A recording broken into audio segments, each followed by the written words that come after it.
નમસ્કાર દોસ્તો, સુપરફાસ્ટ તાજા સમાચારમાં તમારું સ્વાગત છે। દેશ, દુનિયા અને ગુજરાતના તાજા, મોટા અને સૌથી મહત્વપૂર્ણ સમાચાર જાણીએ તે પહેલા તમે ચેનલમાં નવા હોય તો ચેનલને જરૂરથી સબસ્ક્રાઇબ કરીને વિડીયોને લાઇક કરી દેજો।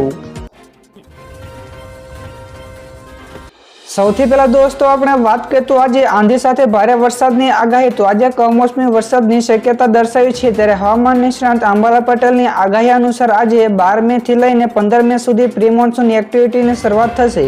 તો આ દરમિયાન ઘણા જિલ્લાઓમાં ભારે વરસાદ વરસી શકે છે, જેમાં આંધી સાથે વરસાદ પણ પડવાની આગાહી કરવામાં આવી છે। તો વિસ્તારની દોસ્તો વાત કરીએ તો દક્ષિણ, મધ્યમ અને ઉત્તર ગુજરાતમાં ભારે વરસાદ પડશે, ત્યારે અમરેલી, જૂનાગઢ અને ભાવનગરમાં વરસાદથી લોકોને ગરમીમાંથી રાહત મળશે।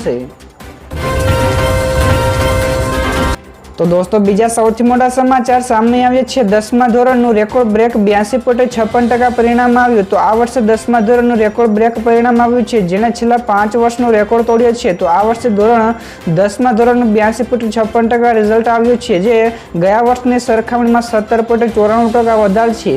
તો 87.22% પરિણામ સાથે ગાંધીનગર જિલ્લાનું પરિણામ સૌથી વધારે આવ્યું છે, જ્યારે 74.57% પરિણામ સાથે પોરબંદર જિલ્લો સૌથી પાછળ છે। તો સારા પરિણામથી વિદ્યાર્થીઓ અને વાલીઓમાં ખુશી વ્યાપી છે। તો દોસ્તો તમારા વિસ્તારનું પરિણામ અંદાજે કેટલા ટકા છે, ફટાફટ નીચે અમને જણાવજો। આગળ દોસ્તો વધુ એક સૌથી મોટા સમાચાર મળ્યા છે। લોકરક્ષક અને પીએસઆઈ માટે ઓગસ્ટ અને સપ્ટેમ્બરમાં ફરી એકવાર અરજી કરી શકાશે। તો પોલીસ ભરતી બોર્ડના અધ્યક્ષ હસમુખ પટેલ દ્વારા ટ્વીટ કરીને માહિતી આપવામાં આવી છે કે ઓગસ્ટ અને સપ્ટેમ્બર માસમાં લોકસભા અને પીએસઆઈ બંનેની અરજી ફરી એકવાર મંગાવવામાં આવશે, જેથી શૈક્ષણિક લાયકાત કે ઉંમર જેવા કોઈ કારણોસર અરજી ના કરી શક્યા હોય તેવા ઉમેદવારોએ ત્યાં તક મળશે। તો ખાસ કરીને કોલેજના અંતિમ વર્ષમાં હોય તેને 12મું ધોરણ પાસ કર્યું હોય તેવા વિદ્યાર્થીઓ અરજી કરી શકશે। તો દોસ્તો બીજા સૌથી મહત્વપૂર્ણ સમાચાર મળ્યા છે। ફૂલોથી સુંદર સજી રહ્યું છે બદ્રીનાથ ધામ, જ્યાં દર્શક મિત્રો આજે 12મી મેના રોજ ભક્તો દ્વારા બદ્રીનાથ ધામના દરવાજા ખુલશે। ત્યારે આ પહેલા ધામને ફૂલોથી શણગારવામાં આવી રહ્યું છે। જણાવી દઈએ કે ચારધામ યાત્રાની તૈયારી કરી રહેલા શ્રદ્ધાળુઓ માટે આ કામના સમાચાર છે। તો ઉત્તરાખંડમાં આવેલા કેદારનાથ મંદિર, ગંગોત્રી અને યમનોત્રી ધામના દરવાજા શુક્રવારે 10 મેના રોજ ખુલી ગયા છે, જ્યારે તે દરમિયાન બદ્રીનાથ ધામના દરવાજા આજે એટલે કે રવિવારે 12મી મેના રોજ સવારે 6 કલાકે ખોલવામાં આવ્યા છે।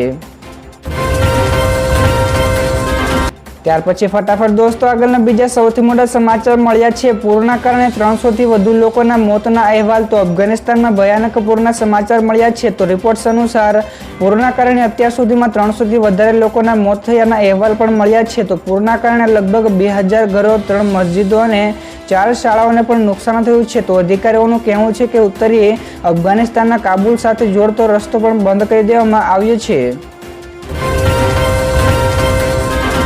તો દોસ્તો બીજા સૌથી અગત્યના સમાચાર મળ્યા છે। 10 રાજ્યોમાં 96 બેઠકો ઉપર ચૂંટણી પ્રચારના પડઘમ શાંત થયા છે। જ્યાં દર્શક મિત્રો લોકસભા ચૂંટણી 2024ના ચોથા તબક્કા માટે 13 મેના રોજ મતદાન થવાનું છે, જેના માટે ગઈકાલે ચૂંટણીના પ્રચાર બંધ કરી દેવામાં આવ્યા છે। તો આ તબક્કામાં 10 રાજ્યોની કુલ 96 જેટલી બેઠકો ઉપર મતદાન થશે, જેમાં આંધ્રપ્રદેશની 25, તેલંગાણાની તમામ 17 સીટો ઉપર ચૂંટણી યોજાશે। તો આ સિવાય યુપીમાં 11, મહારાષ્ટ્રમાં 11, રાજસ્થાન અને પશ્ચિમ બંગાળમાં 8, બિહારમાં 5, ઓડિશા અને ઝારખંડમાં 4 અને જમ્મુ કાશ્મીરમાં 1 સીટ સામેલ છે। તો દોસ્તો ત્યારબાદના બીજા સૌથી મોટા સમાચાર। પીએમ મોદીએ કહ્યું કે હું તમને હાથ જોડીને પ્રાર્થના કરું છું। જ્યાં દર્શક મિત્રો ઓડિશામાં એક રેલીને સંબોધિત કરતી વખતે પીએમ મોદીએ બીજેડી ઉપર જોરદાર નિશાન સાધ્યું હતું। તેમણે કહ્યું કે હું ભાજપના સ્વાર્થ માટે તમારી પાસે નથી આવ્યો, તો હું તમને હાથ જોડીને વિનંતી કરું છું કે તમે મારા ઓડિશાને બચાવો। તો ઓડિશા બરબાદ થઈ રહ્યું છે, જે 25 વર્ષ બરબાદ થઈ ગયા છે। છેલ્લા 5 વર્ષમાં ઓડિશા ઉપર સંપૂર્ણપણે બહારના લોકોએ કબજો કર્યો છે। તો આ સિવાય તેમણે કહ્યું કે બીજેડી સરકાર તમારી સાથે છેતરપિંડી કરી રહી છે। તો દોસ્તો બીજા સૌથી અગત્યના સમાચાર। અમિત શાહે કહ્યું કે ચોથા તબક્કામાં વધુ સફળતા મળશે। તો તેલંગાણામાં કેન્દ્રીય ગૃહમંત્રી અમિત શાહે કહ્યું કે 3 તબક્કામાં ભાજપના નેતૃત્વમાં તમામ એનડીએ સાથી પક્ષો 200 સીટોની નજીક પહોંચી ગયા છે। તો ચોથો તબક્કો એનડીએ માટે ખૂબ જ સારો છે। તો 3 તબક્કા કરતાં એમને ચોથા તબક્કામાં વધુ સફળતા મળશે। તો ચોથા તબક્કામાં આંધ્રપ્રદેશ અને તેલંગાણામાં મતદાન થશે। તો 4 જૂને પરિણામ પણ આવવાનું છે, જ્યારે દક્ષિણ ભારતમાં ભાજપ સૌથી મોટો દળ બનીને ઉભરશે। તો તેલંગાણામાં ભાજપ 10થી વધુ બેઠકો પણ જીતશે। તો દોસ્તો ઝડપથી આગળના બીજા સૌથી મોટા સમાચાર મળ્યા છે. પૃથ્વી સાથે સૌર તોફાન અથડાયું, બ્લેકઆઉટનું જોખમ. તો ગઈકાલે છેલ્લા 2 દાયકાનું સૌથી શક્તિશાળી સોલાર સ્ટોર્મ પૃથ્વી સાથે અથડાયું છે, જેના કારણે અમેરિકાથી લઈને બ્રિટન સુધી આકાશમાં ચમકતો નજારો જોવા મળ્યો છે. તો આ સૌર તોફાનના કારણે ઘણા કોમ્યુનિકેશન સેટેલાઇટ તેમજ પાવર ગ્રીડને અસર થઈ શકે છે, જેથી સંદેશા વ્યવહાર પણ ખોરવાઈ શકે છે અને ઘણા વિસ્તારોમાં બ્લેકઆઉટનું જોખમ પણ છે. તો નાસાએ સૂર્યમાંથી નીકળતા તોફાનની આ તસવીર પણ સામે આવી છે. તો દોસ્તો ત્યાર પછી બીજા સૌથી મહત્વના સમાચાર, અડધા ગુજરાતમાં વરસાદ પડશે. તો વૈશાખ મહિનાના આકરા તાપ વચ્ચે હવામાન વિભાગ દ્વારા કમોસમી વરસાદની આગાહી આપવામાં આવી છે. તો હવામાન વિભાગના જણાવ્યા અનુસાર વેસ્ટર્ન ડિસ્ટર્બન્સના કારણે 11 મે થી લઈને 17 મે દરમિયાન અનેક જિલ્લાઓમાં ભારે પવન સાથે વરસાદ થાય તેવી શક્યતા છે. તો ખાસ કરીને દક્ષિણ ગુજરાત, ઉત્તર ગુજરાત અને સૌરાષ્ટ્રના કેટલાક જિલ્લાઓમાં વરસાદ થાય તેવી શક્યતા છે. તો આ તરફ દેશમાં પણ કેટલાક રાજ્યોમાં વરસાદની આગાહીઓ આપવામાં આવી છે. તો ફટાફટ દોસ્તો આગળના બીજા સૌથી મહત્વપૂર્ણ સમાચાર મળ્યા છે. કેસર કેરીનો આ ભાવ નહીં પોસાય. તો કેસર કેરીના રસિયાઓ માટે માઠા સમાચાર. તો જૂનાગઢની કેસર કેરીનો ભાવ ખૂબ જ વધી ગયા છે. તો આ કેરીનો 10 કિલોનો ભાવ 1500 રૂપિયા સુધી પહોંચી ગયો છે. તો 5 કિલો કેરીનો ભાવ 500 થી લઈને 700 રૂપિયા સુધીનો છે. તો ખેડૂતો કહે છે કે આ વખતે કેસર કેરીનું ઉત્પાદન 40% જેટલું ઘટી ગયું છે, તેથી આ ભાવ વધ્યો છે. જો કે ખેડૂતોને સારો ભાવ મળી રહ્યા છે, પરંતુ સામાન્ય લોકોને કેરી ખાઈ મોંઘી પડશે તેનો વારો આવ્યો છે. તો દોસ્તો આ સિવાયના બીજા સમાચારની આગળ આપણે વાત કરીએ તો સૌરાષ્ટ્ર ભાજપમાં બળકો, રાદડિયા સામે કાર્યવાહીની માંગ. તો ઇફકોની ચૂંટણીને લઈને ભાજપમાં આંતરિક વિવાદ વકર્યો છે. તો ભાજપના મેન્ડેટ વિરુદ્ધ જઈને જયેશ રાદડિયાએ ચૂંટણી લડી તે માટે તેમના ઉપર કાર્યવાહીની માંગ કરવામાં આવી છે.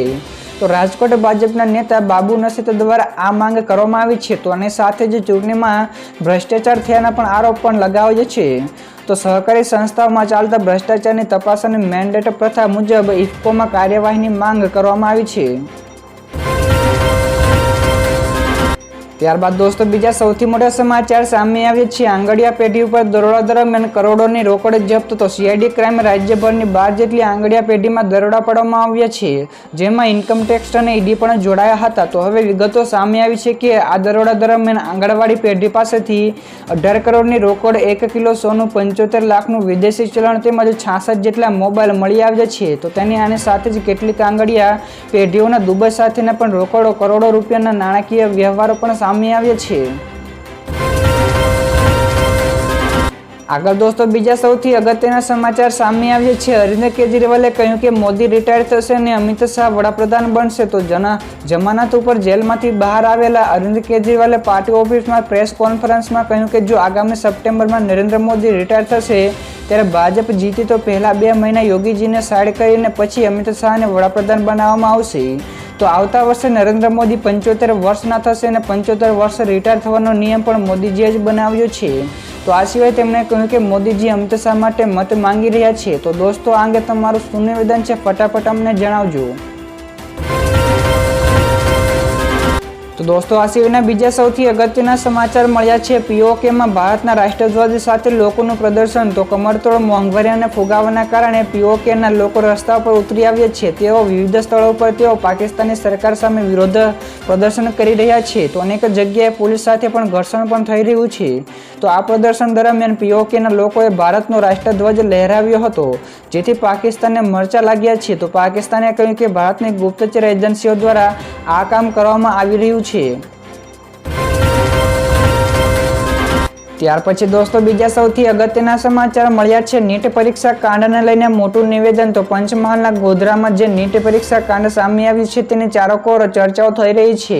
તો આને લઈને ગુજરાત વિધાનસભાના ઉપાધ્યક્ષ જેઠા ભરવાડે પણ કહ્યું કે સમગ્ર કેસની ઊંડી તપાસ થવી જોઈએ અને કહ્યું કે મોટા માથાઓ અને શાળાઓના સંચાલકોની સંડોવણીથી જ આવું ષડયંત્ર શક્ય બને છે. તેમણે પરીક્ષાના કેન્દ્રો ઉપર પણ શંકા જણાવી હતી. આ સિવાય તેમણે ચાવી ચોરી કરાવતી શાળાઓને પણ માન્યતા રદ કરવા માટેનું કહ્યું છે. બીજા સૌથી મહત્વપૂર્ણ સમાચાર, ટાટા મોટર્સના નફામાં 218% વધારો. તો ટાટા મોટર્સે નાણાકીય વર્ષ 2023-24ના ચોથી ત્રિમાસિક ગાળાના પરિણામો જાહેર કર્યા છે. તો કંપનીએ જણાવ્યું કે જાન્યુઆરીથી માર્ચ દરમિયાન કંપનીના ચોખ્ખા નફામાં 218.93%નો વધારો થયો છે. તો ગયા વર્ષે આ સમયગાળામાં કંપનીનો નફો 5,496 કરોડનો હતો, જે વધીને આ વખતે 17,528 કરોડે પહોંચી ગયો છે. તો કંપનીએ 4.37 લાખ કરોડ રૂપિયાનું રેવન્યુ જનરેટ કરી છે. તો આ સિવાય શેર દીઠ ₹6ના ડિવિડન્ડને પણ મંજૂરી આપી છે.